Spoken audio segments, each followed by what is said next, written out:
Buenos días, bienvenidos a la primera mesa redonda del segundo foro de cirugía digital.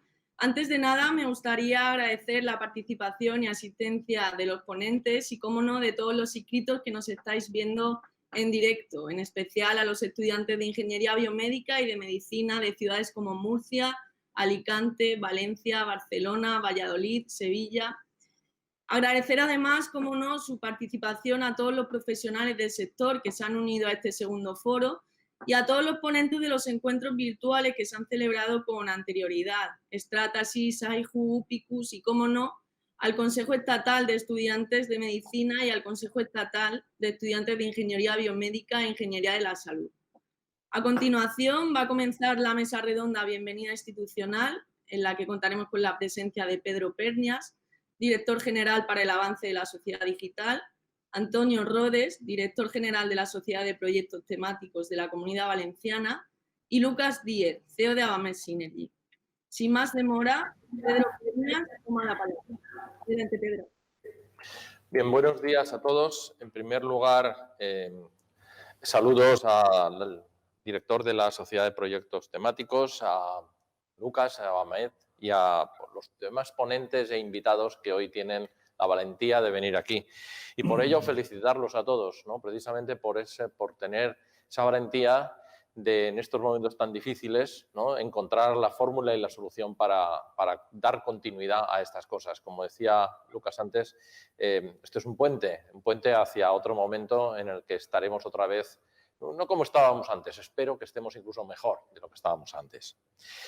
Y felicitaciones a todos también los ponentes, ¿no?, por también el poder tener la ocasión y el privilegio, creo yo, de poder ver un atisbo de lo que es el futuro de la sociedad digital. Creo que este evento es efectivamente un escaparate de cómo debe ser esa sociedad digital. Estamos hablando de un tipo de servicio, del servicio de cirugía, un tipo de servicio que está paradójicamente muy cerca de las personas. Está muy cerca de las personas porque, aunque no lo utilicemos todos los días, como otros, como transporte público y demás, sí que cuando lo utilizamos lo vivimos muy dentro. Este servicio se perciben las mejoras y las tecnologías que se aplican en él, las mejoras en los procedimientos y demás, tienen una influencia muy directa sobre la vida de las personas, la vida de la ciudadanía y, por tanto, las transformaciones que sufre este sector y este servicio, ya digo, y tienen una enorme influencia sobre la vida de las personas. Por tanto, el escaparate es más que adecuado. Además de eso, este tipo de servicios han gozado tradicionalmente de una muy buena salud tecnológica. Es decir, creo que, bueno, soy familiar de médicos y amigo de muchos de ellos y conozco que este tipo de colectivo está en permanente actualización, están continuamente estudiando, participando en congresos, participando en eventos, incluyendo las modificaciones de último momento que la tecnología les pone a su disposición y además, especialmente la cirugía, es un servicio muy tocado por las llamadas tecnologías disruptivas, véase la robótica, la inteligencia artificial, la existencia de nuevos materiales, etcétera. Además, es un servicio que conecta muy directamente con la formación universitaria. He visto cómo va a haber una ponencia del director de los estudios de biomedicina de la Universidad de Alicante, ¿no?, con lo que demuestra que tiene unas implicaciones, unas ramificaciones muy potentes, precisamente con los sectores de formación y demás. Así que se junta todo, se junta en este evento que ese vislumbre del futuro que va a haber, además, es sobre algo que le está influyendo muy directamente a las personas. Así que, y yo querría matizar incluso las primeras palabras que he dicho, no son tanto un vislumbre del futuro, sino de un futuro que está ya pasando, ¿no? Son un vislumbre, no de lo que podría ser, sino de lo que está siendo. En segundo lugar, también creo que estamos poniendo en valor el cómo se está haciendo esto, el cómo y en dónde tiene lugar este tipo de evento, que es en un ámbito que es el distrito digital, en el que se está poniendo a prueba y haciendo funcionar bien la colaboración entre entidades públicas y privadas. Creo que también se está marcando un ejemplo de cómo deben hacerse las cosas para este colectivo profesional, para este sector profesional y para muchos otros. Además de eso, estamos demostrando el potencial que tiene, ¿no? Insisto, y vuelvo a decirlo, en estos momentos tan complicados, cómo se puede seguir haciendo tarea, cómo se puede seguir innovando, cómo se puede seguir desarrollando esa sociedad digital utilizando las herramientas que ya tenemos. ¿Qué pasa? ¿Que no podemos tener a todas las personas juntas en el mismo lugar de trabajo como antes? Pues aquí en el Distrito Digital se ha implantado el teletrabajo de una forma muy natural para todos. Y el efecto de ese tipo de problemas se ha vivido con menos intensidad que en otros. Así que creo que también podemos darnos de la enhorabuena porque tenemos la plataforma para que estas cosas ocurran, como este evento, y las que tienen que seguir ocurriendo en el futuro. Y luego un aviso para navegantes, ¿no? Creo que navegantes, pero de otros sectores. Creo que precisamente todo esto demuestra que este sector, el de la cirugía digital, está marcando el camino que tienen que seguir otros sectores. Animo a seguir de cerca, aunque otros sectores estén menos relacionados directamente con esta problemática, les animo a seguir esa metodología. Creo que han dado aquí con la clave de esa transformación digital. Y el sector de la cirugía digital se antoja como referente para muchos otros sectores profesionales de ese proceso, precisamente ese proceso de transformación digital profunda que tiene lugar cuando se incorporan esas tecnologías. Así que, y para acabar, parafraseando un poco una frase, ¿no? El avance hacia la sociedad digital se demuestra andando. Y aquí tenemos un ejemplo de unos que no están andando, sino corriendo. Muchas gracias por su presentación, Pedro. Vamos ahora a Sociedad de Proyectos Temáticos de la Comunidad Valenciana. Adelante, Antonio. Muchas gracias. Yo quiero saludar en primer lugar a todos los participantes en este segundo foro de cirugía digital. Encantados de que el Distrito Digital tenga un lugar en este mapa ubicuo donde ahora se hacen todos los eventos y estamos encantados de poder acoger en alguna medida un foro como este. Quiero felicitar a Lucas por su iniciativa, la iniciativa de Abamed. Recuerdo perfectamente la del año pasado, el primer foro de cirugía digital, fue espectacular. A mí me puso la carne de gallina porque estuvo absolutamente abarrotada la sala de cristal, que es donde se realizó el evento, pero es que además se produjeron casos prácticos que francamente yo creo que es el camino a seguir. Abamed es además una de las empresas más valiosas que hay en el Distrito Digital. Y además estamos muy orgullosos de que estéis aquí. Lucas, aprovecho para decírtelo, que yo creo que tú lo sabes, pero te lo vuelvo a decir ahora. Y resume además muy bien el espíritu del Distrito Digital, que es el producir innovación, producir investigación, ambas cosas, disrupción e innovación, y trasladarla al tejido productivo, trasladarla a la realidad, que al final es lo que necesitamos, no es una burbuja que se autocontiene todo en un laboratorio, sino que se traslada al tejido productivo y, en este caso, una parte, un sector del tejido productivo tan importante como es la salud. La pandemia dichosa que estamos sufriendo nos ha convulsionado en gran medida. Ha sido un zarandeo tremendo que nos ha dado una cura de humildad drástica y rotunda a una civilización que nos considerábamos una civilización inatacable. Bueno, pues somos muy endebles todavía. Y al mismo tiempo plantea un desafío que tenemos que afrontar Y lo tenemos que afrontar, y yo creo que hay, y ha desvelado dos temas que me parecen fundamentales. Por un lado, la necesidad de afrontar las políticas sanitarias desde las políticas públicas.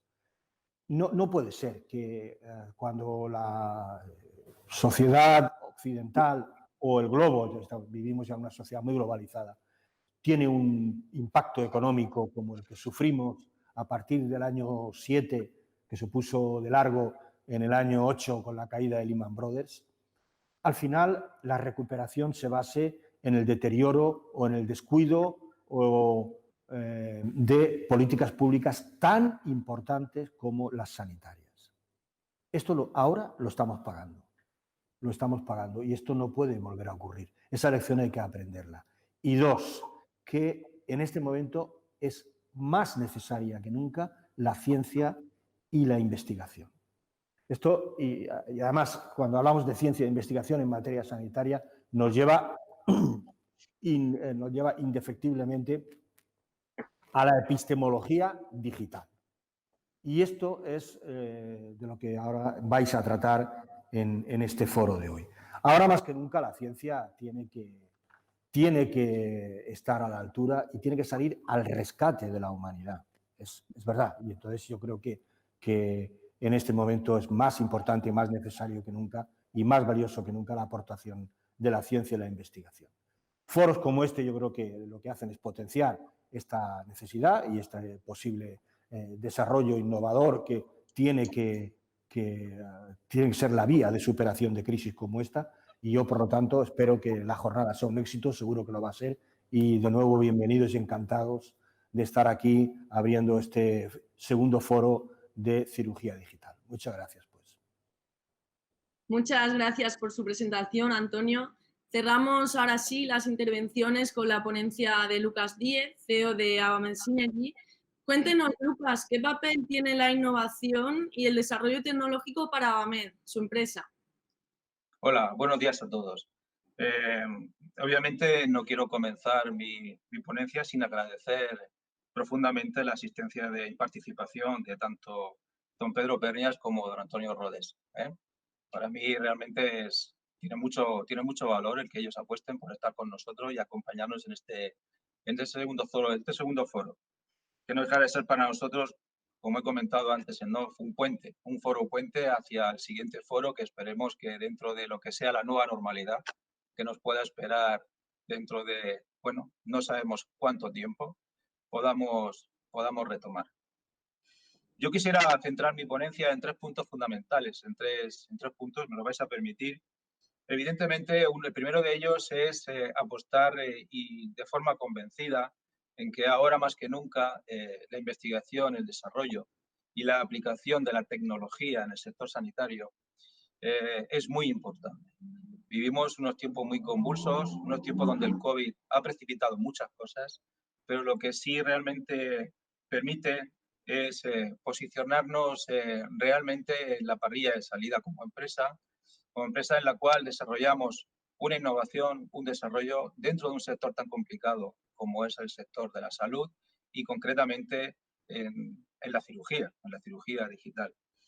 Qué duda cabe que comienza un nuevo tiempo. Este COVID nos permite afianzar y proyectar con más fuerza y más ímpetu todas aquellas ideas y proyectos que tenemos previstos, donde estamos convencidos que la tecnología permite poner en manos del cirujano soluciones y planteamientos que hasta la fecha eran, pues, si no inalcanzables, pues poco menos que soñables, y que para ello pues necesitamos, y de forma convencida, el poder disponer de entidades como Distrito Digital, donde empresas como Avamed pues sienten obviamente que el respaldo, el apoyo y además disponer de las condiciones y de las ayudas suficientes como para poder impulsar todos los proyectos que como empresa de innovación pues queremos acometer a corto o medio plazo.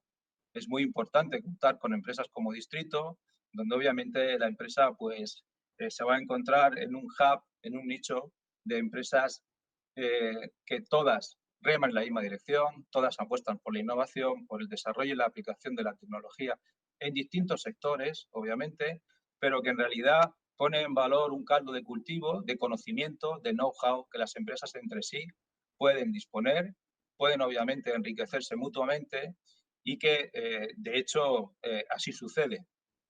Sabemos que son tiempos complicados, sabemos que a pesar de ello Distrito sigue apostando por su trabajo, por su forma de desarrollar la innovación y de ser referencia para las empresas que desarrollan I+D, no solo en la Comunidad Valenciana, sino ya como referente en España y me atrevería incluso a decir en el sur de Europa.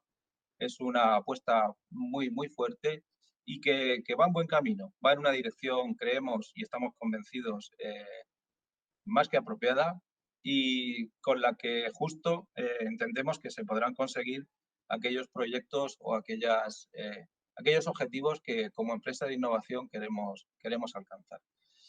Y también es obviamente, no puedo dejar de hacer referencia a que también surgen las necesidades en estos tiempos de contar con roles o con profesionales que al final tienen su papel, tienen mucha importancia, muy relevante dentro de lo que es la innovación y el desarrollo y concretamente en el sector sanitario donde AVAMED desarrolla su actividad. Y estoy hablando del ingeniero biomédico. El ingeniero biomédico es una profesión de muchísimo valor, de un potencial increíble dentro del sector salud, donde la tecnología en su mano puede proporcionar prácticamente una solución impensable para el cirujano hoy en día y, por supuesto, con todos los beneficios y todos los resultados óptimos para cada paciente. Es una profesión que tiene un futuro muy interesante. Es una profesión a la cual yo incluso invitaría a aquellas personas que estén pensando en poder pues, iniciar unos estudios o desarrollar, en principio, una profesión dentro del sector de la salud. Es una profesión donde trabajar de la mano del cirujano se va a convertir en un trabajo muy, muy interesante, un trabajo indispensable y un trabajo muy enriquecedor. La verdad es que la experiencia que tenemos nosotros todos los días junto a este profesional es una experiencia, por mi parte, envidiable. Es realmente impresionante lo que la tecnología puesta en manos de esta profesión puede permitir al cirujano afrontar determinadas situaciones que hoy en día, por desgracia, a muchas personas preocupan y mucho y que no dejan de proporcionar pues, una solución, una luz al final del túnel en situaciones muy complejas. En definitiva, nosotros como empresa estamos convencidos que disponer del contexto que nos proporciona Distrito Digital y de tener las herramientas tecnológicas y el perfil de profesional adecuado permite afrontar con garantía todos los proyectos que podamos asumir y podamos tener como tanto reto tecnológico como reto científico. Muchas gracias por su intervención, Lucas. Si les parece, abrimos debate con el objetivo de generar diálogo y que opinen y nos den la referencia de todo lo que hemos estado hablando hasta ahora. ¿De acuerdo? Vamos a ello. Comentaban al inicio Pedro Pernias y Antonio Rodes numerosos proyectos en los que ha estado vinculada la Comunidad Valenciana y en los que ha apostado de manera más evidente en cantidad de proyectos. Nos encontramos en un momento en el que esto resulta clave, resulta fundamental para el desarrollo de cualquier tipo de proyecto. ¿Qué opina? A ver, yo creo que efectivamente estamos en un momento clave y crucial de la historia reciente, yo creo que en Europa, ¿no? Y en concreto nosotros en España. Lo digo porque es verdad que hemos sido zarandeados, como decía antes y como ha estado remarcando también tanto Pedro como Lucas, en el que hemos sido zarandeados por la pandemia. Y esto nos ha producido, por un lado, una especie de zozobra y desasosiego desde el punto de vista social, que ha ha convulsionado las costumbres, los usos y la forma de convivir. Y por otro lado también económicamente está suponiendo un zarpazo tremendo al ritmo de crecimiento que llevaba el planeta en este momento.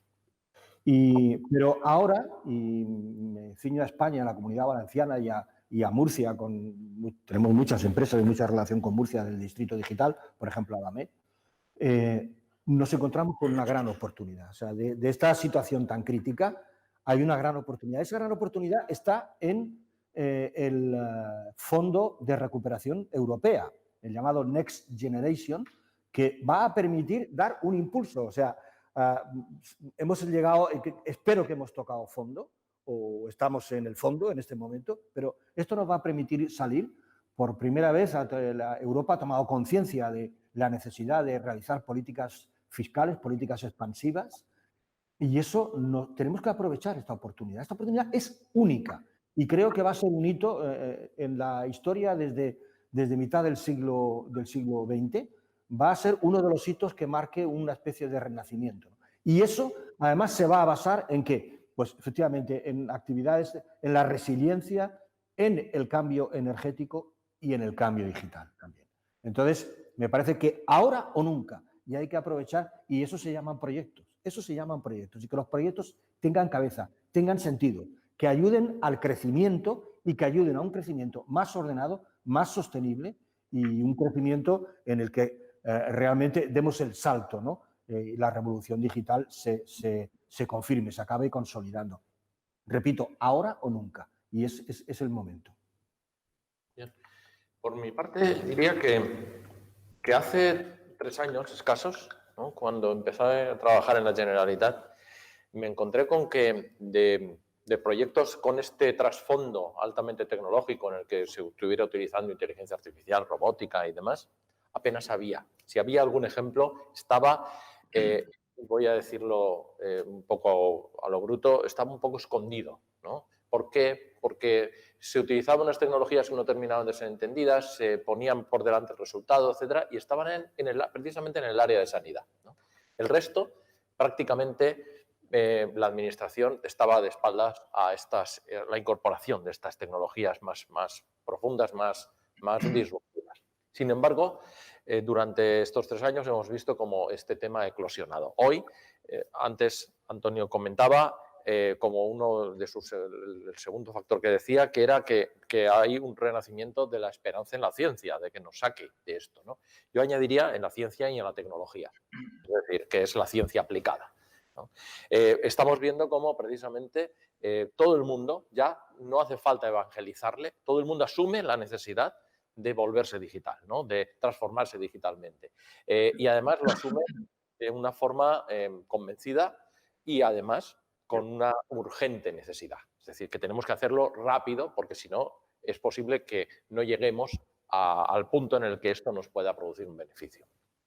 Y en este sentido, claro que es fundamental la utilización de estas tecnologías. Insisto, como he dicho en mi ponencia, que haya referentes, ¿no?, que haya gente que esté haciendo las cosas bien en estos momentos a los que se les pueda seguir, ya sea porque marquen el camino a nivel de la luz que van arrojando en sus respectivas disciplinas, o ya sea porque nos generan una metodología de trabajo que los demás podemos copiar y seguir también para hacer lo propio en las nuestras. Adelante, Lucas. Qué duda cabe, ¿no? Qué duda cabe que estamos en un momento en el cual, pues, el modelo productivo en particular de la economía española tiene que sufrir profundamente una digitalización. Está en proceso, obviamente nos consta que está en ello, pero tiene que hacerlo de una manera progresiva y concienzuda. Si algo ha puesto el COVID en evidencia es que hay muchas actividades y muchísimos sectores en los cuales la digitalización, por su ausencia, provoca que la situación que tenemos actualmente pues, sea la que estamos viviendo, ¿no? Todo aquello que no sea posiblemente afectado por la digitalización o una apuesta por digitalizar sus procesos y por incorporar la tecnología en todos sus procesos, evidentemente es no mirar hacia el futuro, es mirar hacia atrás, pero es que, como decía Pedro al principio, el futuro está aquí, es decir, lo estamos viviendo ya. No es algo que tengamos que pensar en que va a venir en los próximos meses o quizás en un tiempo X. Lo tenemos ya aquí, es presente. Y obviamente la necesidad existe y hay que ponerse a ello. Hay que ponerse a ello y empezar a transformar internamente a la empresa, empezar a digitalizar todo su flujo de trabajo, todos sus procesos internos. La tecnología lo permite, poder tener en contacto distintas empresas a nivel tecnológico para compartir datos. Los datos tienen un valor incuestionable hoy en día en el proceso interno de cada empresa, en la evaluación de esos datos para la toma de decisión, para la optimización de las decisiones que se puedan tomar, incluso para la mejora productiva de los procesos que sean digitalizados. Qué duda cabe que la nueva tecnología tiene que estar hoy en día al lado de cualquier empresa que apueste por un proyecto de futuro, un proyecto donde sea viable su desarrollo y, por supuesto, si además tenemos una innovación y el desarrollo de una idea, obviamente ese matrimonio es incuestionable. A mí me gustaría añadir una cosa. Adelante. Creo que además tenemos un reto muy importante por delante, que no es un reto tecnológico, no es un reto científico, es precisamente un reto social, ¿no? Y es que estamos aplicando sobre todo lo que tenemos que hacer hacia el futuro, es decir, sobre estas tecnologías, sobre la ciencia que se desarrolla y demás, estamos aplicando unas normativas y una legislación que no está actualizada de la misma manera. Está hecha en base a una sociedad del siglo XX, en base a una sociedad del pasado. Y que precisamente hoy encontramos con que muchas de esas soluciones tecnológicas no pueden ser aplicadas correctamente y demás, porque tenemos unas cinturas que nos hemos autoimpuesto que, buscando protegernos, no vamos a negar esa orientación, ¿no? Sin embargo, pueden impedirnos que nos sigamos protegiendo en el futuro. Creo que en este caso, y Antonio me conoce en este sentido, digamos qué fuentes bebo, ¿no? Creo que tenemos que hacer un esfuerzo primero por desregular y luego por volver a regular con las condiciones nuevas que ahora necesitamos. Es decir, necesitamos romper de alguna forma las cinturas que tenemos en estos momentos que nos impiden avanzar o nos impedirán más profundamente avanzar como región, como país, como región autónoma, etcétera. No tenemos que romper esas cinturas y crear nuestras propias normas que nos permitan adelantarnos y progresar en el futuro. Muchas gracias, Pedro. Por último, y como cierre de esta mesa redonda, vamos a hacer referencia a lo que comenzaba diciendo Pedro, de esa sociedad digital. ¿Cómo creen que debe ser esa sociedad digital precisamente de la que comenzaba hablando Pedro? Bueno, vamos a ver, voy a decir un poco cuál es el método que se tiene que seguir para desarrollar esa sociedad digital, ¿no? Creo que tenemos que ser visionarios. Necesitamos tener una visión de cómo es esa sociedad. Necesitamos imaginarnos a nosotros mismos proyectados en ese futuro de cómo nos gustaría ser. Por difícil que sea. Es decir, hace muchos años unos señores se imaginaron paseando por la Luna y al cabo de 10 años, impulsados por una cantidad de dinero increíble, pero también por un optimismo tecnológico, acabaron paseándose por la Luna. Algo que parecía imposible. Nosotros tenemos que imaginarnos a nosotros mismos sobre qué planeta vamos a querer estar andando dentro de 10 años. Tenemos que imaginarnos a nosotros mismos viviendo en una sociedad, hablando con las máquinas, recibiendo servicios sanitarios, recibiendo servicios públicos y cómo queremos que eso sea.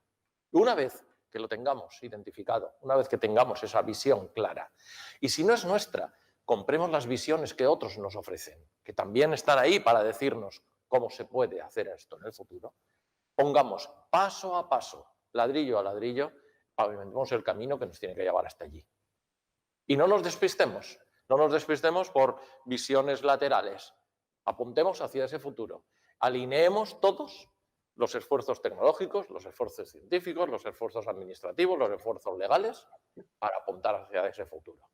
Y sí, todos podemos compartir una visión. Queremos tener una administración pública en la que utilizar los servicios sanitarios sea rápido, sea ágil, que cuando uno entre a un quirófano sepa lo que le va a pasar, vea a las máquinas que están utilizando la inteligencia artificial y pueda saber efectivamente qué pasa por esas mentes artificiales que van a ayudarle a salir adelante, qué pasa con los datos que cada uno genera, la empresa que esté detrás, porque siempre va a haber alguna empresa detrás de este tipo de cosas, sepa qué hacer con esos datos para mejorar, para dar un mejor servicio, etcétera.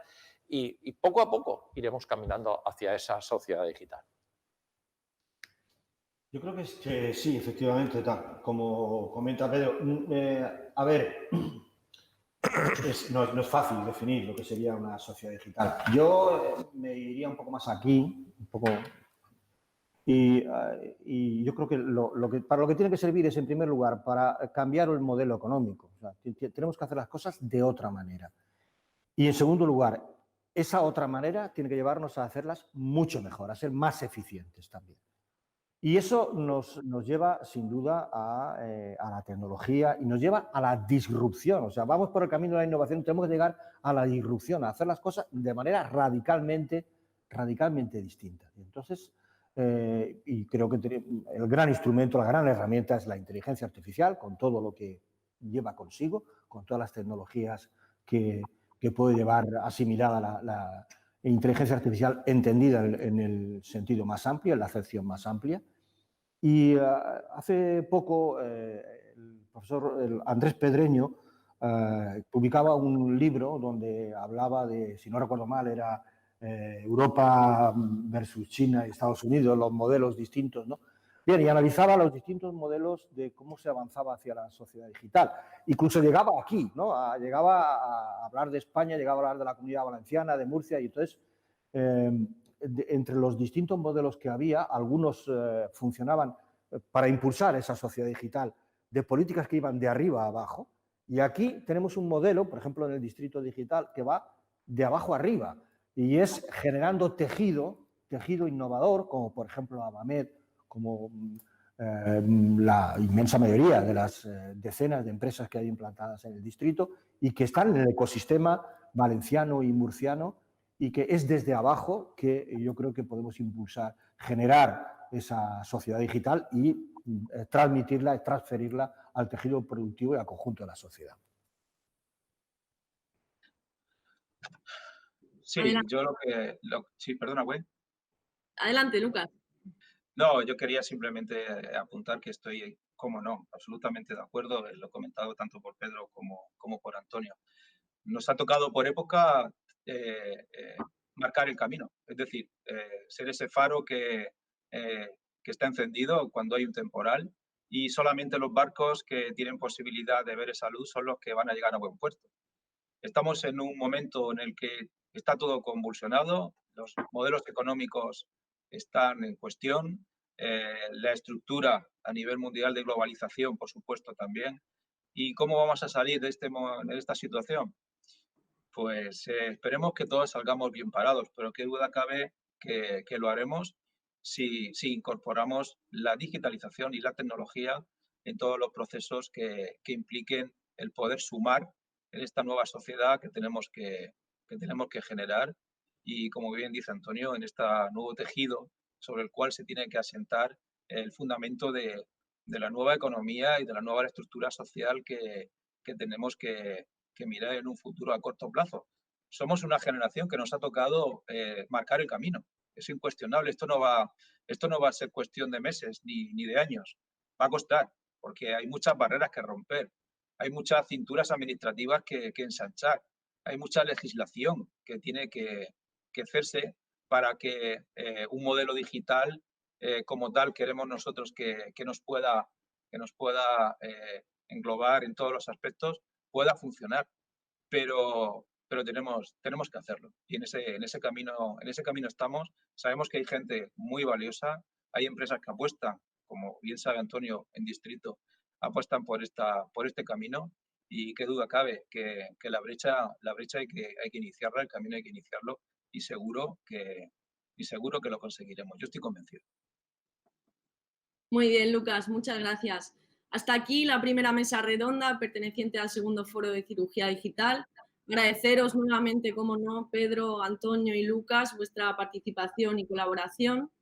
Mientras preparamos la siguiente mesa redonda, os vamos a mostrar dos de los encuentros que han tenido lugar durante la semana pasada con Stratasys y IHU, la CEM y CEIBIS, que sirven como muestra de lo que hemos estado realizando como preparativo del webinar que se está desarrollando. Muchas gracias a todos.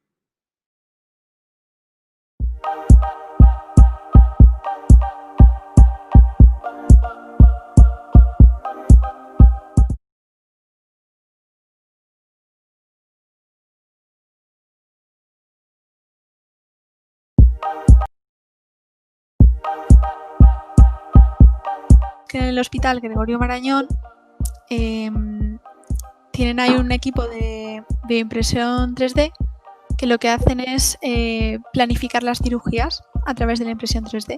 Que es, vamos, indudable que la relación entre el médico y el ingeniero es algo que ha traído muchísimas mejoras a la asistencia de nuestros pacientes. Cosas como el robot Da Vinci, que permiten a los cirujanos que no intentan sustituirlos, sino que les facilitan la tarea de realizar la operación. Las tecnologías son una herramienta que tenemos para ser más exactos en nuestro trabajo, pero al final tenemos todos el deber de buscar lo mejor para nuestros pacientes, tanto a nivel biológico como a nivel social y psicológico.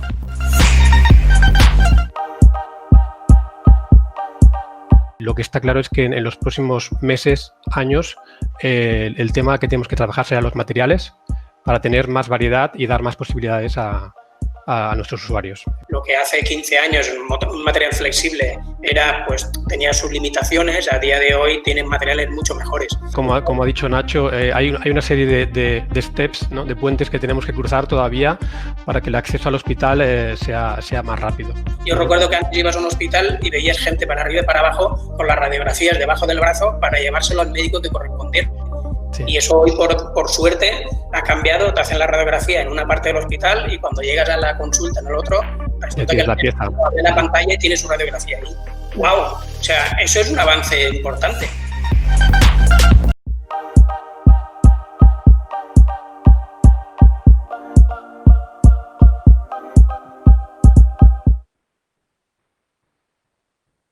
Bienvenidos al segundo foro de cirugía digital. Vamos a comenzar con esta segunda mesa redonda, planificación quirúrgica en casos complejos.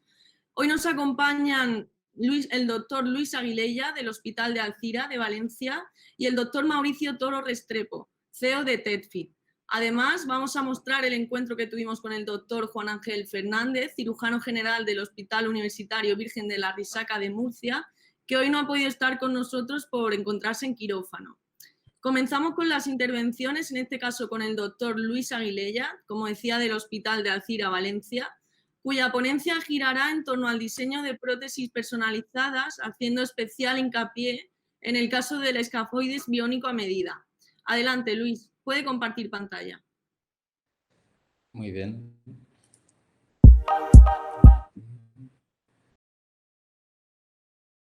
¿Veis? ¿Se me oye? Estupendo, doctor. Adelante. Muy bien. Pues nada, quería agradecer la invitación que me ha hecho Lucas Díez a participar en este foro digital y el motivo de que esté aquí es explicar cómo hemos llegado a diseñar una prótesis de escafoides con tecnología 3D. Y para entrar directamente en materia explicaré cómo es el caso que motivó el haber dado este paso. Entiendo que es un foro variado, no todos son médicos, entonces intentaré no entrar en demasiados tecnicismos. Este es un paciente que tuvo una fractura de hueso escafoides, que tengo aquí resaltado.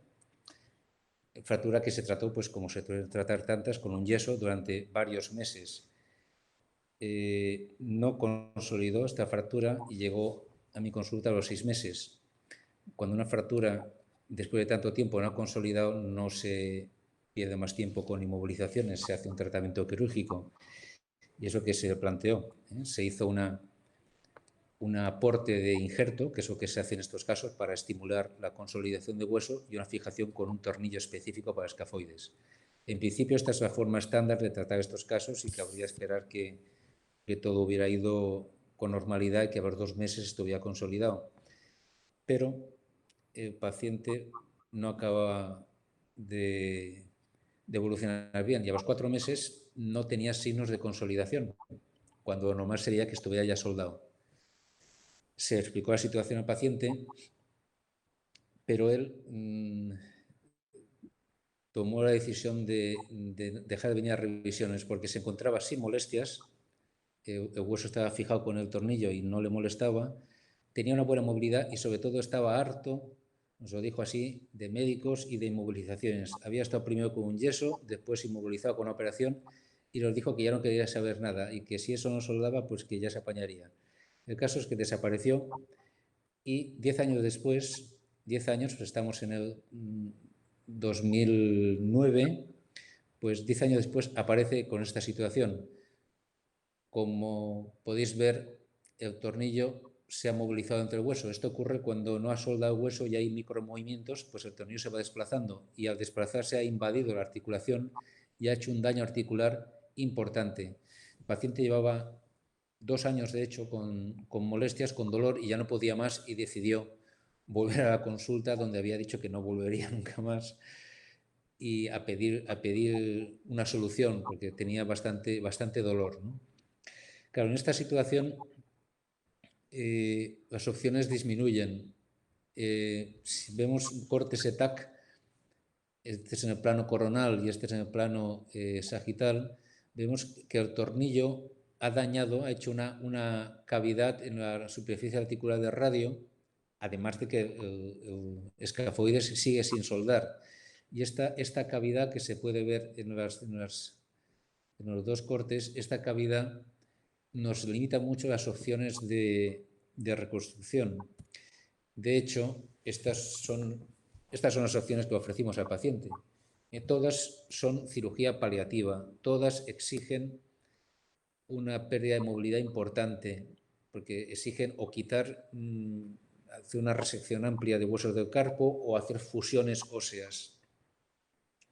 Y no hay más opciones, no había más opciones hasta ahora, ¿no? Porque el paciente fue el que tomó la iniciativa y nos preguntó, vamos a ver, ¿no son ustedes capaces de ponerme una prótesis? Y yo le dije, hombre, pues mira qué pregunta más oportuna, porque llevamos mucho tiempo dando vueltas estudiando cómo hacer una prótesis de escafoides para estos casos.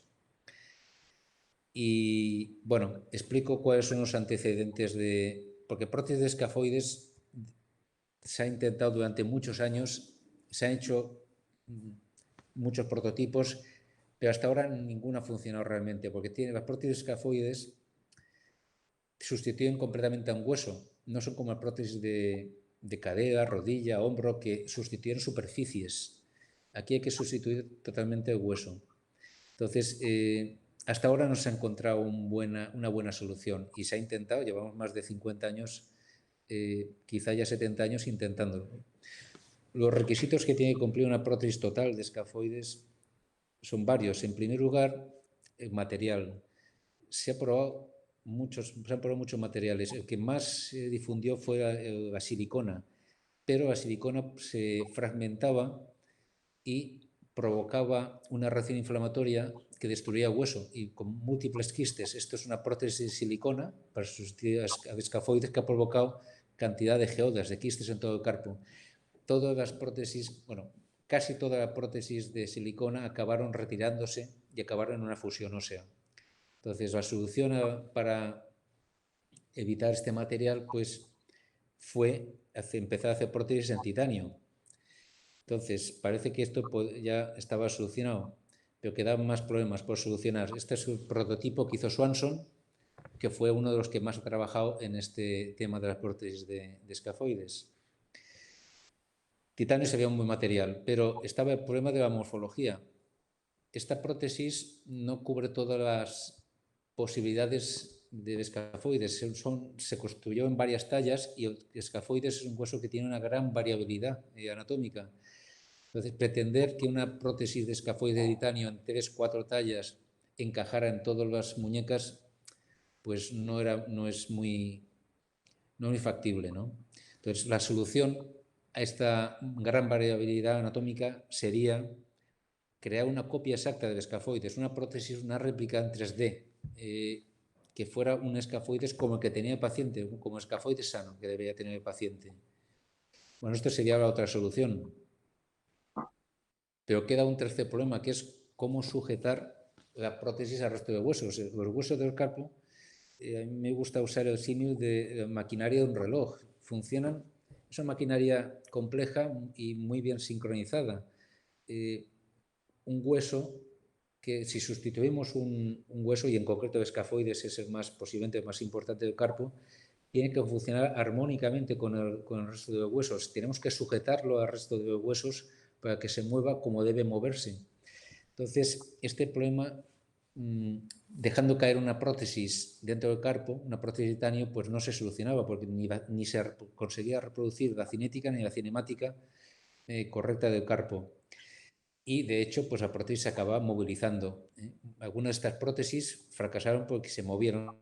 Aquí tenemos una prótesis volteada a 90 grados y otras veces se luxa, se sale del sitio. O sea, la solución para este problema sería crear una prótesis que permitiera ser fijada de una forma lo más anatómica posible, estabilizada en toda su periferia. Y para eso tendría que ser una prótesis que tuviera orificios por donde pasar injerto del tendón, donde anclar la cápsula articular, permitir una fijación adecuada. Bueno, pues si estos son los tres requisitos, un material adecuado, una morfología que reproduzca la anatomía normal y una sujeción correcta al resto del hueso del carpo, estas son las soluciones: utilizar titanio, una réplica 3D y una buena estabilización. Estos conceptos nosotros los teníamos claros, pero no sabíamos cómo llevarlos a la práctica, y habíamos hecho diversos intentos infructuosos hasta que tuve ocasión de contactar con Lucas Díez, que me explicó que ellos tenían la tecnología que podía unir estas tres soluciones.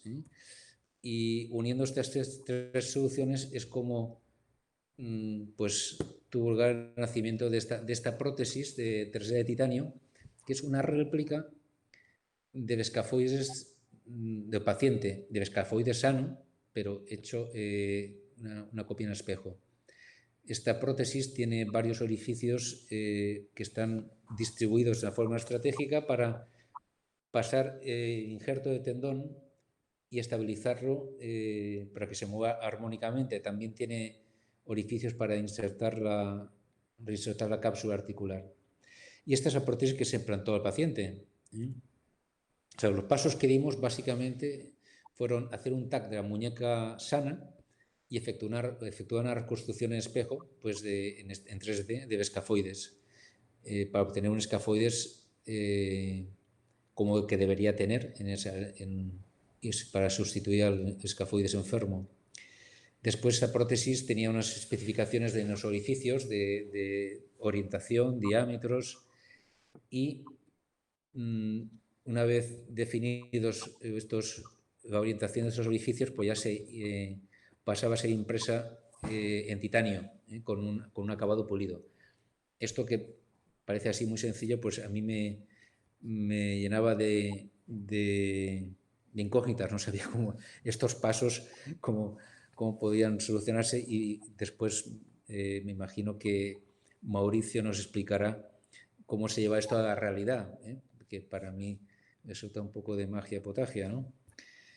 Bueno, una vez teniendo ya la prótesis, lo que quedaba es hacer la implantación.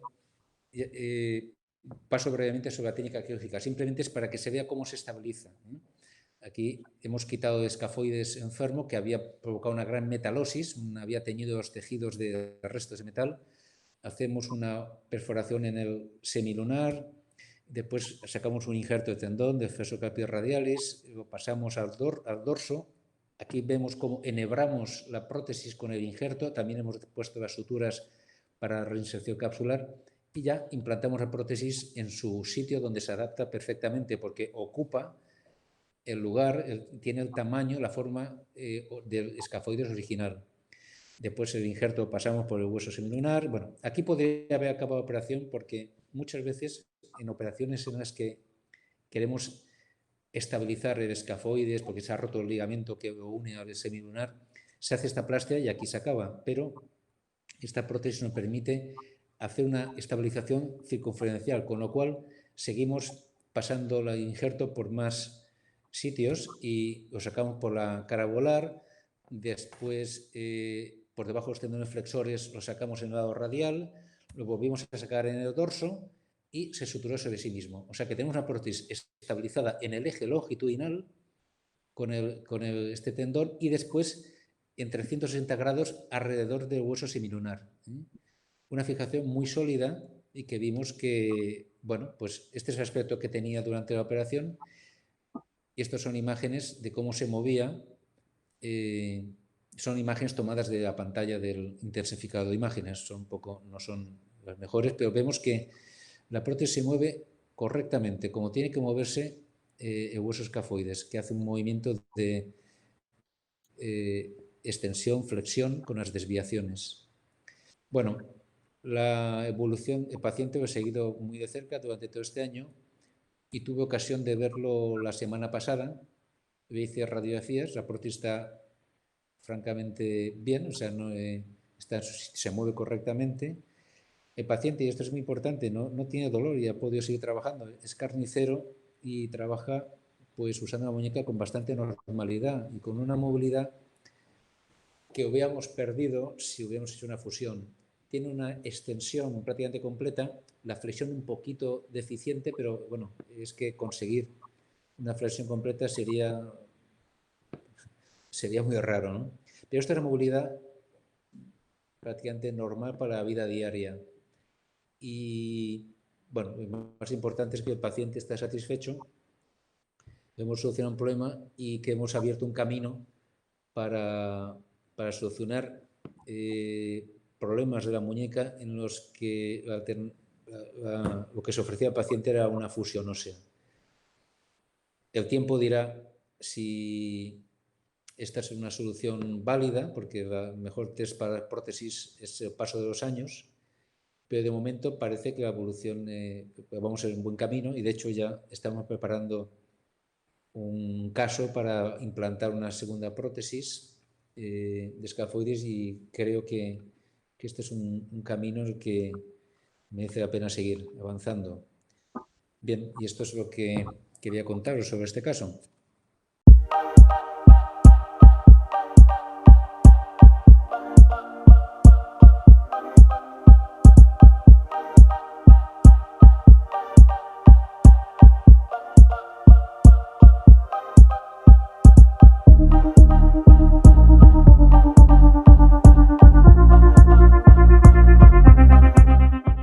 Cedemos ahora la palabra a Mauricio Toro, CEO de TechFit, que expondrá su presentación sobre ingeniería y salud. Adelante, Mauricio.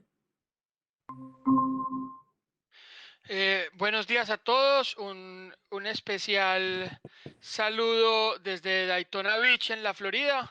Y les hablaré un poco sobre cómo las tecnologías digitales, y ahora sí que hemos visto una aceleración de la transformación digital, nos ayuda a mejorar el tratamiento de pacientes quirúrgicos. Entonces voy a hablarles un poco de cómo funciona la disrupción y cómo va a venir la disrupción en la cirugía, y cerramos con un marco de lo que yo llamo la cirugía aumentada.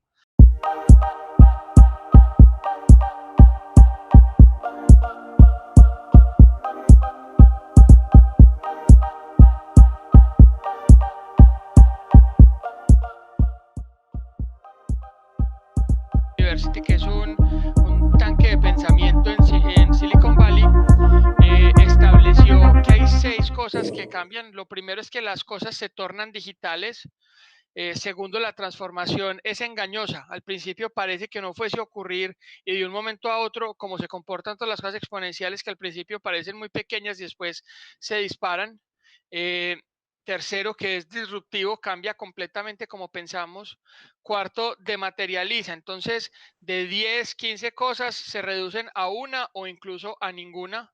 y democratiza, lo vuelve, demonetiza y democratiza. Entonces vamos a ver un poco en salud esto qué significa. Lo primero es entender cuáles son los sectores del mundo que cada vez están más listos para la disrupción, y vemos que estos son los costos de la vida en Estados Unidos desde el 97 hasta el 2017, y vemos que temas como televisión, como televisores, software, ordenadores, ropa, los coches, no han subido, incluso se han bajado los precios, pero si vemos temas como la educación, el cuidado de los niños y la salud, son ítems donde los precios han crecido fuertemente, han crecido más en salud, hemos crecido más del 100% en los costos de salud desde el 97 hasta el 2017, y esas zonas donde los costos son más altos son las que más propensas están a que haya un cambio radical que cambie todo. Y pues en la salud, digamos que tenemos situaciones exógenas que cada vez lo aceleran más.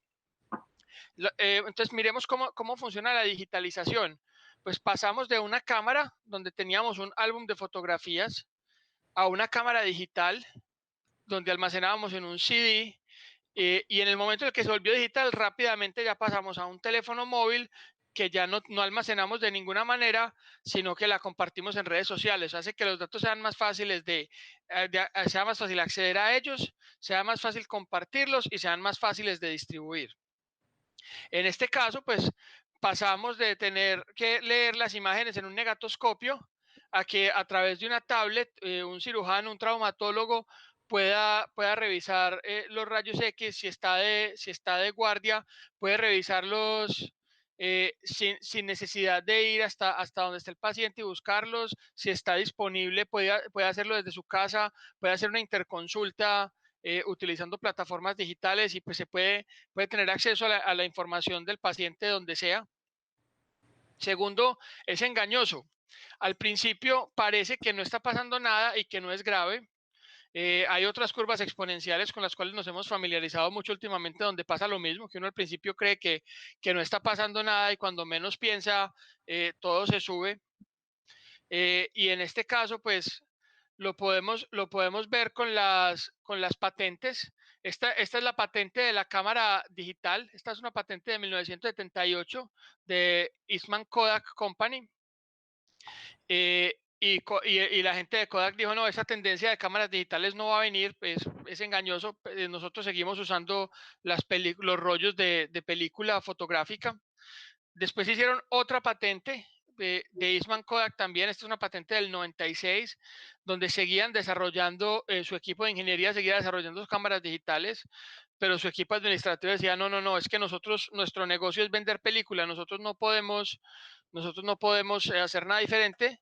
Y bueno, y hasta a Peter Susi, que fue el inventor de la cámara digital, le dieron un reconocimiento en el 2001 en Kodak por su invención y por su contribución a la innovación. Pero la gente seguía diciendo, no, nosotros vendemos cámaras fotográficas. Y después vemos que en 2012 Kodak se quebró. Pensábamos que era pues la empresa invencible desde que se inventó la fotografía, y pues fue a la quiebra, se perdieron 19,000 empleos y todo porque al principio los cambios exponenciales son engañosos. Lo mismo pasó cuando se estaba secuenciando el primer genoma humano. Pasaron los primeros 8 años y no se había pasado del 1% del genoma, pero una vez se descubrió el algoritmo que secuenciaba el genoma, pues se pudo terminar el proyecto a tiempo y completo. Y lo mismo pasó, pues los centros comerciales no esperaban a Amazon y los cambió. Blockbuster, todo el tema de alquiler de películas, nadie pensaba que la gente iba a ver las películas en plataformas digitales, y llegó Netflix. Y pues las enciclopedias que eran voluminosas y masivas se reemplazaron con Wikipedia, y pues todas las industrias cambian sustancialmente por esto. Aquí vemos, por ejemplo, y la cámara digital ya también tuvo su disrupción. Empezamos a vender teléfonos móviles y de un momento a otro llegaron las cámaras, y llegó el mundo a venderse 121 millones de cámaras en 2009. y en 2019 ya bajamos a 20 millones de cámaras digitales y ya se vendieron más de 1.400 millones de teléfonos inteligentes. Esta es una disrupción interesante, que es los dispositivos médicos creados por el mismo paciente. Este es un proyecto que hay que es en base a un Raspberry Pi y Arduino para hacer un páncreas artificial, donde se mide la insulina en el paciente y se tiene una bomba de infusión de insulina automática en lazo cerrado, y todo esto es desarrollado en código abierto por estudiantes de ingeniería biomédica, ingenieros gomosos, digamos ingenieros makers, y ya cualquiera puede fabricar su propio páncreas artificial. Esto antes de que la FDA aprobara, y ahora Medtronic, basado en esto, pues ya sacó su páncreas artificial, pero esta tecnología nació en la comunidad. Todo el tema de enseñanza de anatomía en las escuelas de medicina, pues se hace ya en mesas digitales Anatomage, y la siguiente es la dematerialización. Es como las cosas se van reduciendo, y este video creo que es el que mejor lo muestra, cómo nuestra oficina se ha ido reduciendo, donde ya ni siquiera tenemos una oficina, ya nuestra oficina es nuestra casa. Y lo mismo pasa con la cirugía. Antes teníamos bandejas con un número de placas, un número de tornillos, y al tener la tecnología de planeación quirúrgica e de impresión 3D, pues bajamos a un implante de cada uno, entonces reducimos exponencialmente el tamaño de implantes que tenemos. También la ecografía, pues este es un ecógrafo de los que vemos hoy. Ya hay un ecógrafo que se conecta al teléfono móvil y que nos permite ver que vale $1.000 versus este que vale $10.000. Y lo último es la demonetización. En la medida que las tecnologías se vuelven digitales, el costo tiende a bajar. Y por eso, entonces, hoy el costo, pues si no lo miramos en plata, sino en necesidades de recursos, en dinero, en espera, pues acceder a un trasplante de un órgano es supremamente costoso en tiempo, en sacrificio para el paciente. Tiene que esperar, tiene que tener una vida ejemplar, lo descalifican de la lista de donantes si tiene malos hábitos, y pues en el futuro, digamos los próximos 20 años, vamos a tener bioimpresión de tejidos y vamos a poder fabricar órganos en impresoras 3D. Esto ya está muy avanzado. Lo mismo con acceder a conocimiento. Anteriormente, pues para aprender a programar con ordenadores, había que inscribirse a una universidad para hacerlo, o hacer un curso formal en una universidad, y hoy ya se puede encontrar cursos en internet para acceder a un máster, por ejemplo un MBA. Este es el MBA de la Universidad de Illinois digital, en Coursera, vale $1.200. Y en cambio, si uno lo va y lo hace físicamente, vale $18.000 el semestre, si es residente del estado. Lo mismo con el costo para secuenciar un genoma. Cuando secuenciaron el primer genoma, un genoma humano valía $100 millones. Ya tenemos genomas por los lados de $1.000, y vamos a llegar a genomas completos por debajo de $100 en los próximos 10 años. Y lo último es la democratización. Al bajarse los precios de todo, hay mucho más acceso, ya no solo es para los ricos, sino para todos. Por ejemplo, el costo de la computación se ha reducido exponencialmente desde que se creó, y viene reduciendo exponencialmente. El costo de los dispositivos móviles, el primer celular valía a dinero de hoy $3.995. Hoy pues podemos comprar un Samsung Galaxy, un iPhone por los lados de $1.000, y la cantidad de funcionalidades 1000 veces mayor. Y lo mismo con la información y los documentos. Pues anteriormente, para leer un paper académico, un trabajo académico, pues había que esperar a que estuviese disponible, y se compartía en papel, o había que ir a la biblioteca a buscarlo. Pues ya hoy yo puedo leer cualquier paper en cualquier base de datos del mundo. Incluso hoy vemos que podemos leer los papers antes de la revisión por pares. Y pues este es Luis XIV. Fue en su momento la persona más rica del mundo. Si Luis XIV tenía una caries dental, no tenía acceso a su único tratamiento era que era una exodoncia, era retirarle los dientes. Sí, pues le hacían la exodoncia con una pinza de oro, pero hoy, digamos, nuestra población vulnerable tiene acceso a un odontólogo que le pueda mejorar esta caries. Y para cerrar, pues cómo todo esto afecta a la cirugía. En temas de cirugía, yo pienso que hay 4 temas que son la clave. Lo primero es cómo usamos esto para aumentar las manos. Entonces, este es un trabajo que hicimos de osteotomías de radio distal planeada por computador. Y hicimos una comparación en modelos plásticos de una osteotomía realizada por un cirujano traumatólogo especialista en mano y la misma cirugía realizada por un residente sin entrenamiento en el procedimiento, utilizando una guía quirúrgica impresa 3D. Y comparamos los resultados, digamos, la reducción anatómica perfecta con los resultados y encontramos que en temas de ángulo radial, el cirujano tenía 70% de precisión versus la reconstrucción anatómica perfecta, el residente tenía 100%. En temas de alargamiento o acortamiento radial, el cirujano tenía 85% de precisión, el residente 99%. Y en temas de desplazamiento radial, el cirujano tenía 92 y el residente 99, o sea que estamos aumentando las manos del cirujano.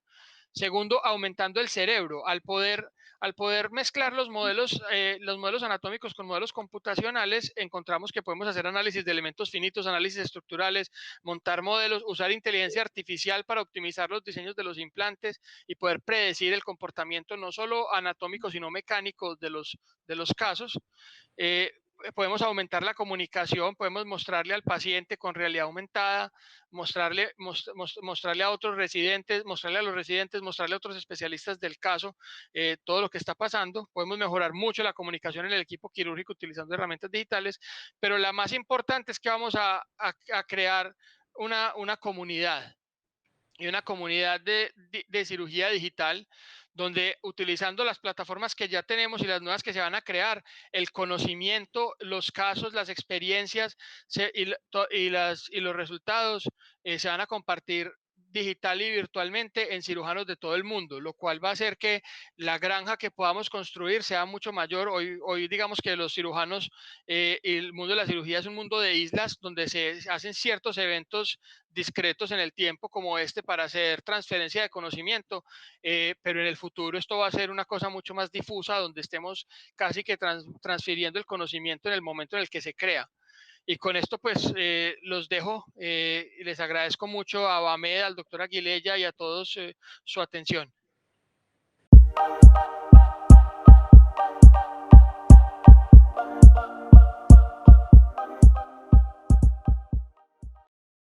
Vamos a ver el encuentro virtual que tuvimos con Juan Ángel Fernández, cirujano general del Hospital Universitario Virgen de la Risaca de Murcia. Lo vemos en unos instantes. Vamos a escucharle.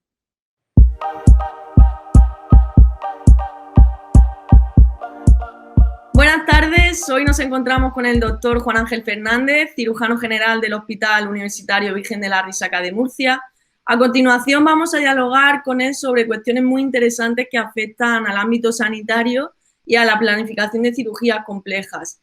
Para dar comienzo a esta entrevista, si te parece, Juan Ángel, cuéntanos brevemente qué papel desempeñas dentro de esta planificación y tu labor en ella.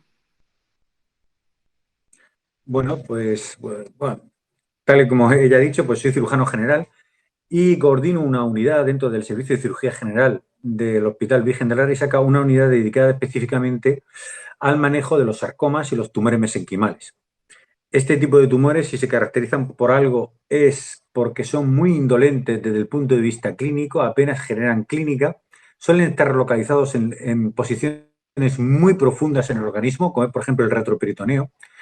Y esos son dos hechos, su localización profunda y el que no duele, hace que crezcan poco a poco, hasta que al momento del diagnóstico son tumores de extraordinario tamaño, hasta unos 20 o 30 centímetros de diámetro en muchas ocasiones, que desplazan estructuras vitales de una forma extraordinaria y precisamente por eso una adecuada planificación quirúrgica, como en cualquier otra cirugía, pero en este caso más, de carácter o de tipo tridimensional, ayuda mucho para saber dónde se localiza el tumor, qué estructura se está desplazando y hacerlo de un punto de vista anatómico perfecto. Con lo cual, cuando vamos a entrar al quirófano, pues prácticamente, como algunas veces decimos, ya hemos operado al enfermo.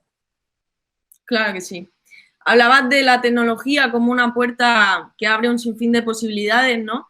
En el desarrollo de cirugías complejas. Una de las ventajas que más destaca y que más podemos resaltar de estos avances tecnológicos es la seguridad que esta tecnología aporta, ¿no? Tanto al médico como al paciente. Además de ¿qué otros factores son los que hacen que cada vez se apueste más por este tipo de innovaciones?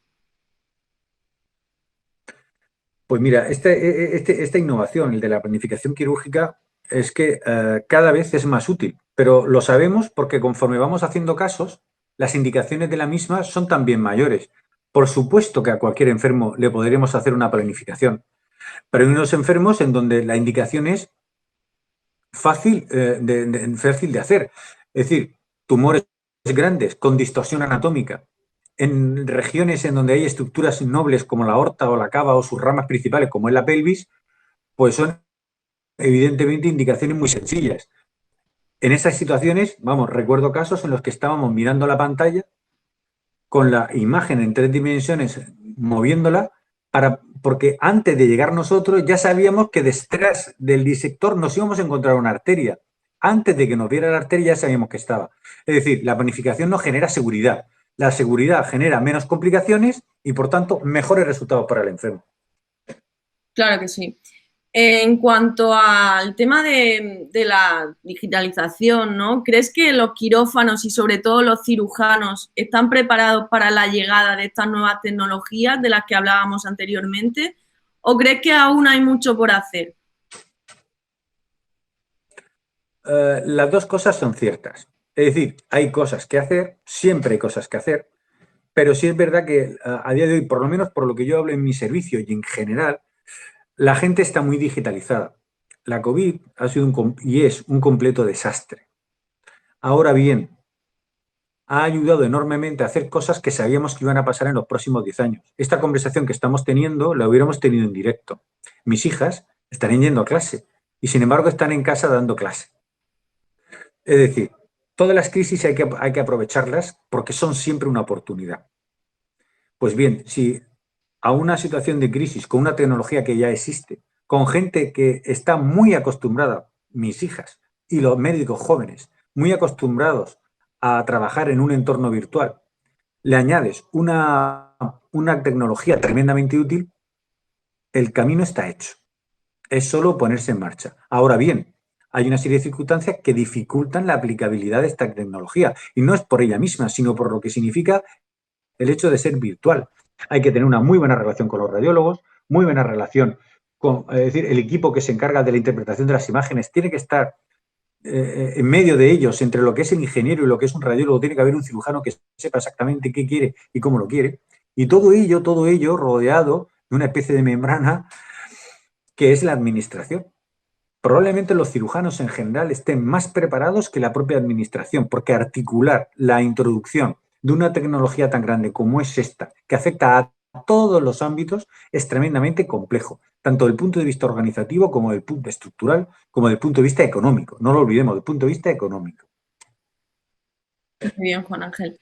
Hablabas antes del trabajo en conjunto del radiólogo, del cirujano, del ingeniero biomédico. Sí que es cierto que en los últimos años esta labor conjunta ha ido mejorando y progresando, pero en ese sentido, ¿crees que en un futuro no muy lejano esa labor conjunta, ese trabajo en equipo progresará más, se evidenciará más? Yo creo que no es que se vaya a evidenciar, es que es obligatorio. Es decir, la idea que yo tengo, la impresión que tengo es que la tecnología 3D va a acabar siendo un departamento dependiente de radiología, en el que habrá un radiólogo, en el que habrá un ingeniero, inevitablemente. Si eso está externalizado, será la empresa externa la que tenga sus propios radiólogos, sus propios... Es decir, si yo le voy a hacer un 3D, no le voy a hacer una resonancia aquí y luego otra allí, la interpretación, no. Se centraliza todo, bien sea externalizándolo o incluso dentro del propio hospital, y pertenecerán al mismo equipo y se dedicarán específicamente a eso. Y hoy habrán hecho 3 reconstrucciones de pelvis y mañana 2 de cráneo, maxilofacial, etcétera, etcétera. Esto es imparable. De modo que ese tipo de organización o se hace o nos va a salir carísima. Y lo digo desde el punto de vista de la administración. Totalmente. En ese sentido, ¿qué opinas tú de la conversión digital y cómo crees que ha afectado al desarrollo del trabajo dentro de los quirófanos? Bueno, pues los quirófanos, lo que es la cirugía sigue siendo manual. Sí es cierto que hay un concepto que es el de la cirugía 4.0. Ya sabemos que hay cirujanos que operan con un robot y en el cual realmente tú no estás operando datos, porque tú no ves a través de una óptica, tú ves a través de un monitor que un ordenador interpreta la imagen, la digitaliza y te la pone delante. Y tú tocas unas teclas y es el robot, a través de esa información eléctrica, por cable, el que opera. Eso es, a día de hoy, la cirugía 4.0, el máximo exponente de la digitalización. Pero sí es cierto que hay una enorme cantidad de trabajo por digitalizar que sería extraordinariamente interesante. La digitalización, sí. ¿Podemos llevarla al campo operatorio? Desde luego ya se está haciendo. Hay cosas que se pueden hacer y cosas que no se pueden hacer, evidentemente, pero que alrededor de la cirugía, en la medicina en general, en un hospital, que hay que digitalizarlo todo, desde luego, absolutamente, nos generaría mucho más seguridad y mucha más efectividad. Estaría todo muchísimo más controlado. En ese sentido, y por último, Juan Ángel, ¿qué crees que falta para que esa realidad que ya está llegando poco a poco a los hospitales, pero qué crees que falta para que vaya un paso más allá y comience a implementarse de forma más genérica? En este tipo de cosas, el cirujano y los que trabajan, los médicos o todo el personal sanitario y no sanitario, pinchan poco. Es como ahora lo de los coches verdes. Van a meter un montón de pasta para implementarla. Es una decisión de carácter político. Si tú quieres hacer un hospital virtual o un hospital digitalizado al 100%, que es mucho más efectivo y mucho más barato, lo vas a poder hacer. La cirugía sigue siendo la misma cirugía de siempre, pero yo voy a saber a qué hora está mi enfermo. Yo voy a saber a qué hora ha empezado. Voy a tener todo y con darle un botón lo voy a sacar todo. Imagínate eso digitalizado a todos los niveles, sin papel. Es una cuestión de carácter político, de carácter organizativo. Es decir, si hay una decisión política y dinero para ponerla en marcha, un dinero a corto plazo que va a ahorrar una enorme cantidad de dinero a largo plazo. El problema es que la mayor parte de nuestros políticos son eso, son políticos. Miran para ahora, no miran para la próxima generación. No es un problema de los usuarios, no es un problema de los que suministran el producto, es decir, del estamento médico, de enfermería, etc. No. Es decir, la tecnología está ahí. El cómo implementarlo se sabe cómo hacerlo. Lo que hay que dar es el paso. Y a lo mejor ahora no es el momento por las circunstancias en las que vivimos. Pero siempre será un problema de carácter organizativo y de gestión. Es decir, si se toma la decisión, se hace. Si no, seguiremos como estamos. Totalmente. Muy bien, Juan Ángel, pues muchas gracias por compartir con nosotros tu opinión. Con esta interesante reflexión damos por finalizado este encuentro perteneciente al segundo foro de cirugía digital. Gracias nuevamente, Juan Ángel, por tu participación y colaboración, por dedicarnos parte de tu tiempo y, bueno, esperamos vernos de forma presencial en futuras ediciones. Muchas gracias, Juan Ángel. Eso espero. Muchas gracias. Gracias.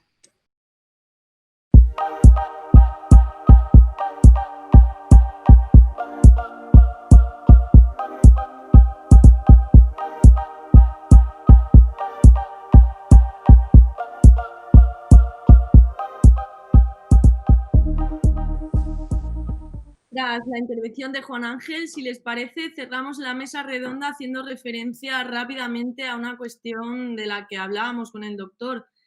Mauricio, Luis, ¿creen que los quirófanos y sobre todo los cirujanos están preparados para la llegada de las nuevas tecnologías? ¿Qué opina usted, Luis? Bueno, cuando a un cirujano se le ofrece una solución real que mejora lo que está haciendo, no tiene problemas en incorporarla, por muy por mucho desconocimiento que tenga de esa tecnología, pero si se le ofrecen soluciones reales, eso es la llave para incorporar esa tecnología. Yo creo que la tecnología 3D puede ofrecer soluciones a problemas que actualmente tenemos no bien resueltos. Entonces, hay mucha diferencia en las generaciones jóvenes, los más mayores, pero siempre que se ofrece una solución que mejora lo que se está haciendo, no hay problema en incorporarla, creo yo. Mauricio, ¿qué opina?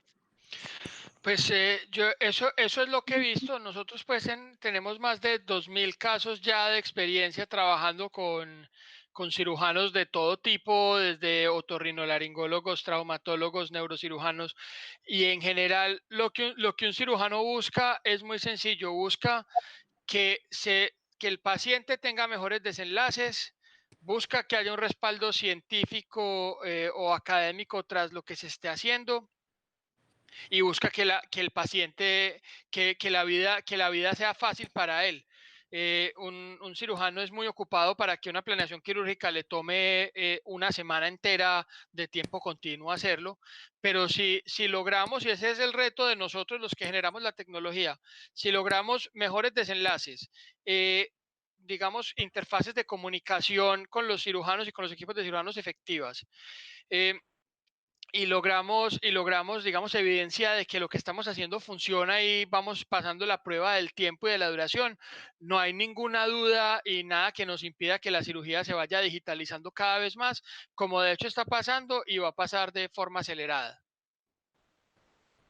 Muy bien, muchas gracias, Mauricio. Muchas gracias también por la hora a la que se ha conectado con nosotros. Muchas gracias, Luis, evidentemente por dedicarnos su tiempo en su jornada. Y bueno, darle las gracias también al doctor Juan Ángel, que como decíamos hoy no ha podido estar con nosotros. Damos así por finalizada la segunda mesa redonda de esta primera jornada.